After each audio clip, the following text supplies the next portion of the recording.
बड़ौदा के बड़े दिल वालों लोगों और यहाँ पे बैठे हुए चीफ गेस्ट, मैं डॉक्टर रोशन शेख मुंबई से आई हूँ। मैं बहुत ज़्यादा शुक्रगुजार हूँ सबसे पहले उस पाक ज़ात की कि जिसने मुझे इस मकाम पर खड़ा किया कि मैं आप लोगों से गुफ्तगू कर सकूँ। उसी की रहमतों की हर घड़ी कायल रही हूँ मैं, उसी की रहमतों की हर घड़ी कायल रही हूँ मैं कि जिसकी ज़ात ने बख्शी है ये गहराइयाँ मुझको। मैं बहुत छोटा सा अपना तारुफ दूंगी, जैसे कि सर ने नहीं बताया मेरे बारे में। मैं डॉक्टर रोशन शेख 2008 में मैंने अपना एसएससी कंप्लीट किया 92% से, और मेरा बचपन का दीरीने ख्वाब था कि मैं डॉक्टर बनकर लोगों की खिदमत करूं। मेरा जो फाइनेंशियली बैकग्राउंड था, मेरे अब्बू सब्ज़ी तरकारी बेचते हैं और मैं काफ़ी मिडिल क्लास फैमिली से बिलोंग करती हूं। तो वहाँ से ख्वाब था मेरा कि मुझे डॉक्टर बनना है और डॉक्टर बनकर लोगों की खिदमत करना है और फैमिली को सपोर्ट करना है। 2008 जब मैंने अपना एसएससी कंप्लीट किया, मैंने 11th स्टैंडर्ड में एडमिशन लिया। आफ्टर टेकिंग एडमिशन मेरा फर्स्ट ट्राइमेस्टर था, फर्स्ट सेमेस्टर एग्ज़ाम था मेरा, और उस वक्त मैं अपने घर से कॉलेज रोज़ाना मुंबई लोकल ट्रेन से ट्रैवल करती थी। आप में से काफ़ी लोगों को पता होगा मुंबई की लोकल ट्रेन्स काफ़ी ओवर क्राउडेड होती हैं ड्यूरिंग रश आवर। 7 अक्टूबर 2008 ये दिन था जो मेरे लिए नॉर्मल था सुबह से, लेकिन जब मैंने ट्रेन अपने कॉलेज से घर के लिए ली, उस वक्त एक लम्हा आया मेरी ज़िंदगी में कि मैं चलती हुई ट्रेन से नीचे गिर गई। और उस चलती हुई ट्रेन में एक लम्हे में मैं बस अपनी सीट से उठकर डोर तक आई, बिकॉज नेक्स्ट स्टेशन मेरा था। और उसी एक लम्हे में, दूसरे लम्हे में मैंने अपने आप को देखा कि जिस ट्रेन में मैं सवार थी वही ट्रेन मेरे आंखों के ऊपर से इतनी नज़दीकी से बहुत तेज़ी से जा रही है। मैंने सोचा नहीं, मैं ख्वाब देख रही हूँ, ये मेरे साथ नहीं हो सकता है। लेकिन वो पूरी ट्रेन, मैं पहले कोच में सवार थी, पूरे 12 डब्बे की ट्रेन मेरे दोनों पैरों को कुचलते हुए चली गई और काफ़ी दूर जाकर रुकी। और मुझे एहसास हुआ कि नहीं, मेरे दोनों पैर कट चुके हैं और वो दोनों पैर उस ट्रेन की चलते हुए टायर्स में कुचले गए। उस वक्त अल्लाह का लाख लाख शुक्र है कि मैं कॉन्शियस थी। मेरे पास सेल फ़ोन नहीं था, मैंने अपने घर वालों को इन्फॉर्म करना था कि मैं इस हालत में पड़ी हूँ विथ हैवी ब्लीड। और उस वक्त मुझे अंदाज़ा हो गया था कि मेरा जो राइट लेग है वो अबाव नहीं कट चुका है और लेफ़्ट लेग भी कट चुका है। तो उस वक्त मैं तकरीबन आधे घंटे रेलवे ट्रैक पर पड़ी रही ब्लीडिंग के साथ में। किसी ने मेरी हेल्प नहीं की क्योंकि लोगों को पुलिस का डर था। आधे घंटे बाद मुझे रेलवे हेल्प मिलती है, मुझे गवर्नमेंट हॉस्पिटल लेकर जाया जाता है। और जिस गवर्नमेंट हॉस्पिटल में मुझे एडमिट किया जाता है, वहाँ भी अल्लाह की एक मसलियत होती है कि वहाँ पे ऑपरेशन स्ट्राइक होता है और मुझे ट्रीटमेंट नहीं मिलता। सुबह एक्सीडेंट होता है मेरा और शाम तक मैं उसी हालत में पड़ी रहती हूँ विथ सुपरफिशियल ड्रेसिंग बस। और फिर शाम में जब मेरे घर वाले मुझे प्राइवेट हॉस्पिटल शिफ्ट करते हैं, वहाँ मुझे इलाज मिलता है। और वहाँ मुझे एक बहुत अल्लाह के नेक बंदे मिलते हैं, डॉक्टर संजय कंथारिया। उन्होंने मेरा इलाज किया और मैं तकरीबन 2 महीने एडमिट रही। उस 2 महीने में आप सोचिए 16 साल की बच्ची जिसका एक लम्हे में दोनों पैर छिन गए हों, उसके जहन पर क्या बीत रही होगी।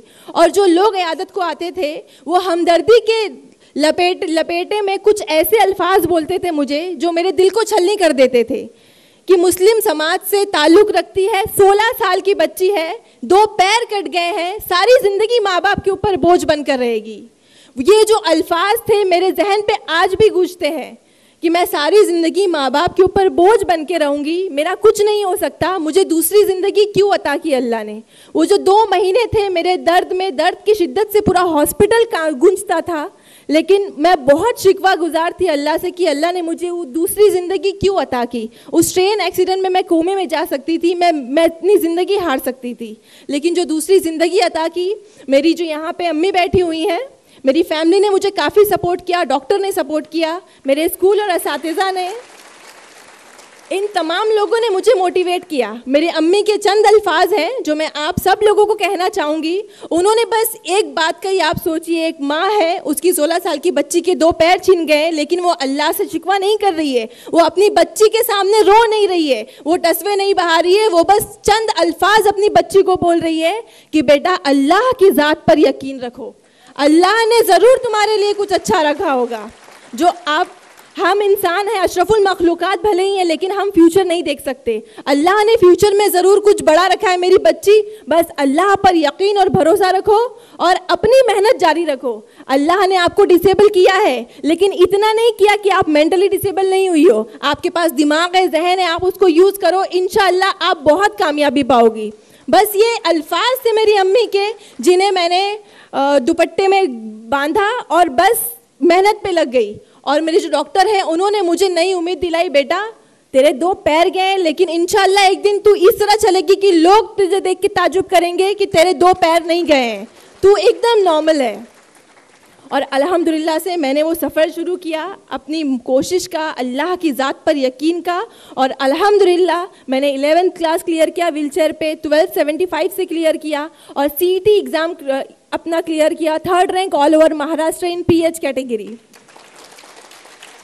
वो दिन बहुत ही खुशियों का दिन था मेरे लिए, क्योंकि मेरा दीरीना ख्वाब पूरे होना जा रहा था, बस एक कदम दूर थी मैं। लेकिन वहाँ भी एक आजमाइश आई कि एक क्राइटेरिया है इन मेडिकल एसोसिएशन की, आप 40 to 70% डिसेबल हो तो ही आप मेडिकल के लिए अहल हो। मैं 89% डिसेबल हूँ, बिकॉज मेरे दोनों लोअर लिम्ब नहीं है, एम्प्यूटेड हूँ, तो इसलिए मैं 89% डिसेबल हूँ। मोर देन 70% डिसेबल होने की वजह से मुझे मेडिकल में एडमिशन डिनाई किया गया। ये 2011 की बात है, और 2011 में मुझे डॉक्टर संजय कंथारिया ने एक नई राह दिखाई कि बेटा आपके पास आखिरी राह है, आप बॉम्बे हाई कोर्ट जाओ।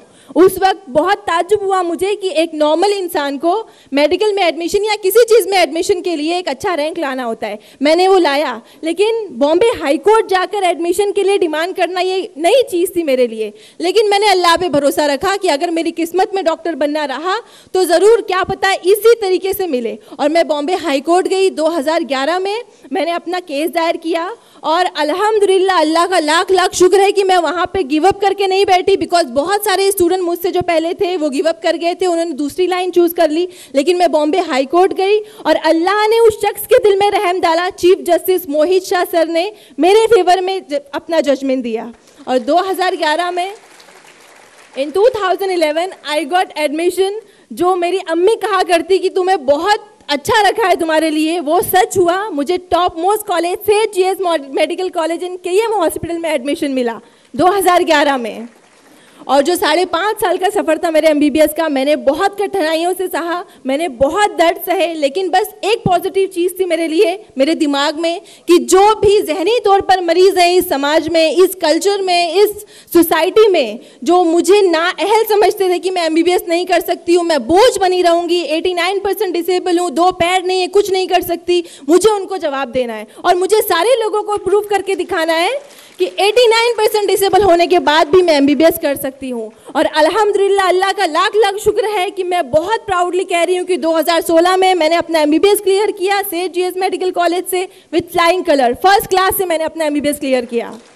और जिस वक्त मैंने अपना MBBS क्लियर किया, सारे लोगों को बहुत ही खामोशी से मैंने जवाब दे दिया, और काफ़ी उस बात की काफ़ी चर्चा हुई, मुझे काफ़ी नेशनल अवार्ड मिले अल्हम्दुलिल्लाह। और तब मैंने सोचा कि मेरी ये जर्नी यहाँ तक नहीं रहनी चाहिए, मुझे सिर्फ MBBS तक नहीं प्रूव करना है, मुझे लोगों को ये भी दिखाना है कि मैं highest degree in medicine, doctor of medicine जो होती है वो मैं अचीव करूँ। और उसके लिए मैंने अगेन नीट की प्रिपरेशन की।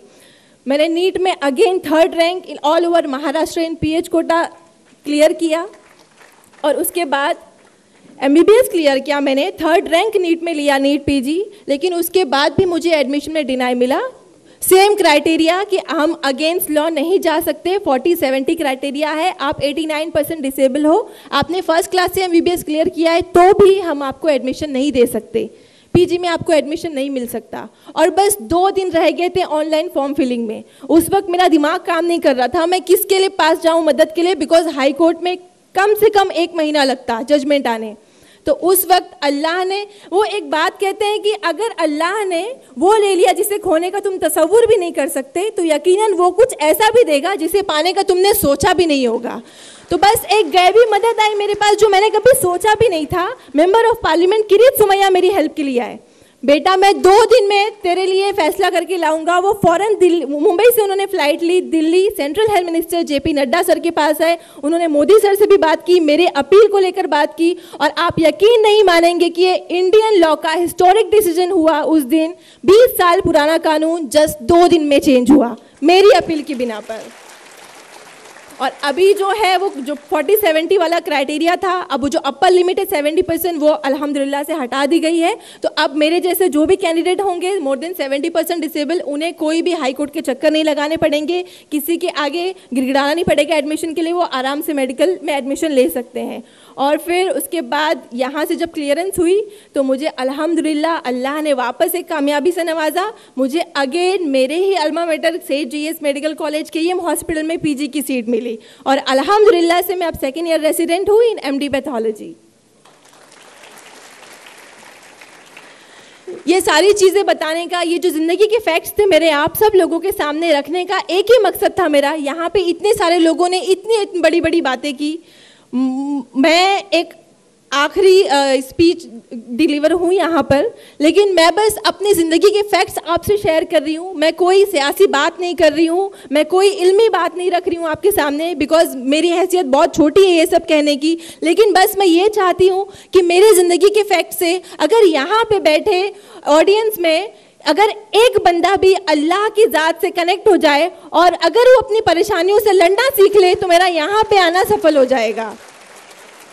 यहाँ पे अल्हम्दुलिल्लाह से ऑलरेडी यहाँ पे मुस्लिम डॉक्टर्स हैं, यहाँ पे बहुत सारे बड़े बड़े लोग, बड़ी बड़ी हस्तियाँ आई हुई हैं। मैं बस उन सब से बहुत दिलीना गुजारिश करूँगी कि आपकी लाइफ में अगर कुछ भी प्रॉब्लम्स आए, मेरी ज़िंदगी में सारी प्रॉब्लम्स मैंने सही। और एक बात बताती चलूँ कि 3 महीने पहले मुझे बहुत सीवियर बैक पेन हुआ, और डायग्नोज पे मालूम हुआ MRI जब मैंने कराया तो उसमें निकला कि मेरे सैक्रम बोन में एक न्यूरोजेनिक ट्यूमर है, और वो मेरे S3 S4 नर्व रूट्स को कंप्रेस कर चुका है, जिसकी वजह से मुझे बॉवल ब्लैडर प्रॉब्लम्स भी स्टार्ट हो गई थी। तो ये जो नई तकलीफ आई उसके लिए मैं सचमुच मेंटली तौर पर प्रिपेयर नहीं थी। और बस उस वक्त एक ऐसा लगा ध्यान में कि अल्लाह और कितनी आजमाइशें लोगे मुझसे, लेकिन अम्मी ने उस वक्त भी सपोर्ट किया, फैमिली ने सपोर्ट किया कि आप अल्लाह की प्यारी बंदी हो, और अल्लाह उसी को चुनता है, उसी को आजमाइश के लिए चुनता है जो उसको महबूब हो। बेशक आपकी इस्तिताअत से ज़्यादा नहीं चुनेगा। तो यहाँ पे बैठे जितने भी लोग हैं उनकी ज़िंदगी में कुछ ना कुछ प्रॉब्लम्स होंगी, मुझे पता है सबकी लाइफ मुश्किलों से भरी होती है, लेकिन आप बस एक यकीन रखिए अल्लाह की ज़ात पे कि अल्लाह आपको 70 माओं से ज़्यादा चाहता है। एक माँ बुखार आने पर आपकी सारी रात नहीं होती, लेकिन वो तो 70 माओं से ज्यादा चाहता है आपको। इतनी परेशानियों में, इतने दर्द में कैसे छोड़ेगा। मैंने दिन रात रो रो कर गुजारे, लेकिन अल्लाह पर यकीन नहीं डगमगाया। मेरी माँ की उस अल्फाज ने कि अल्लाह पर भरोसा रखो, बेशक आगे बहुत कुछ अच्छा है आपके लिए। और अल्हम्दुलिल्लाह से वो ट्यूमर मेरा रिमूव हुआ, मेरी सर्जरी हुई, मैं 2 महीने बेड रिडन थी, लास्ट मंथ मैंने ज्वाइन किया। अल्हम्दुलिल्लाह से अगेन मैं आपके सामने एज ए डॉक्टर होके मुखातिब हो रही हूँ। अल्लाह की बहुत बड़ी कामयाबी है और बहुत बड़ा एहसान है मेरे ऊपर कि अल्लाह ने मुझे इतनी सारी आजमाइशों के लिए चुना। और मैं बस आपसे एक रिक्वेस्ट करूंगी कि आप लोग अपनी ज़िंदगी में आने वाली परेशानियों से मत लड़ें, मत डरें, और उनसे लड़ना सीखिए और अल्लाह की ज़ात पर यकीन रखना सीखिए। क्योंकि अगर 16 साल की उम्र में 10 साल पहले मैंने गिव अप कर दिया होता कि मेरे 2 पैर नहीं हैं, मैं करवट नहीं ले पा रही हूँ, तो मैं आज यहाँ पे नहीं होती। मैंने गिव अप नहीं किया, अल्लाह की ज़ात पर यकीन रखा जिसकी बिना पे मैं यहाँ पे हूँ। और बस एक अशार मैं बोलना चाहूँगी हमारे मुस्लिम लोगों के लिए और यहाँ पर बैठे तमाम लोग जो नौजवान आए हैं उन सब के लिए। दस्ते मेहनत से बना तू भी कोई नक्श अजीम। यहाँ पर जितने लोग बड़ी बड़ी हस्तियाँ आई हैं, आपसे मुखातिब हुई हैं, आप सब लोगों को एक ख्वाहिश हो रही होगी कि काश हम भी ऐसे होते, काश हमारे फैमिली में भी कोई ऐसा मेंबर होता। तो मैं बस आप लोगों से ये बोल रही हूँ कि दस्ते मेहनत से बना तू भी कोई नक्श अजीम, चश्मे हैरत से किसी महल की तामीर ना देख। देख जिंदा से परे रंग चमन जोश बहार, रक्स करना है तो फिर पाँव की जंजीर ना देख।